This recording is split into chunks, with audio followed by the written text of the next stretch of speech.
Friends, మీకు ఈ video నచ్చినట్లయితే ఈ వీడియోని లైక్ చేయండి, సబ్స్క్రైబ్ చేయండి.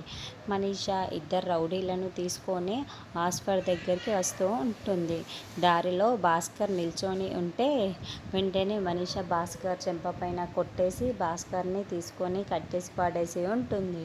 ఎందుకు మేడం నన్ను ఇలా కట్టేసి పాడేశారు? మీకు ఏం కావాలో చెప్పండి మేడం అని భాస్కర్ అడుగుతూ ఉంటాడు. నాకు నీ నుంచి కొన్ని నిజాలు కావాలి, మరి అది చెప్తావా లేదా అని మనీషా అరుస్తూ ఉంటుంది.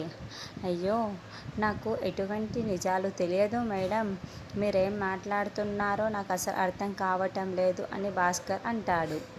భాస్కర్, నువ్వు నా దగ్గర నాటకాలు ఆడకు. నీకు అన్ని నిజాలు తెలుసని నాకు తెలుసు. మర్యాదగా నిజం చెప్తావా సరే, లేకపోతే నీ ప్రాణాలు తీసేస్తాను అని మనీషా భాస్కర్ చెంపపైన కొడుతుంది. అప్పుడు భాస్కర్ చెప్తాను మేడం, చెబుతాను అని చింతపల్లి బస్ యాక్సిడెంట్లో నాకు దొరికింది ఎవరో కాదు, లక్ష్మియే. మిత్ర సారు గారి భార్య లక్ష్మియే మేడం నాకు దొరికింది.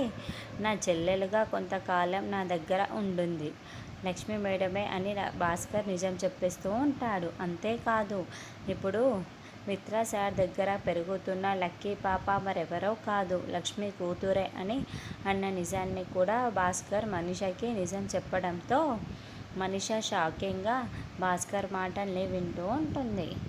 ఏంటి, మిత్ర కూతురు సొంత కూతురు లక్కీయా?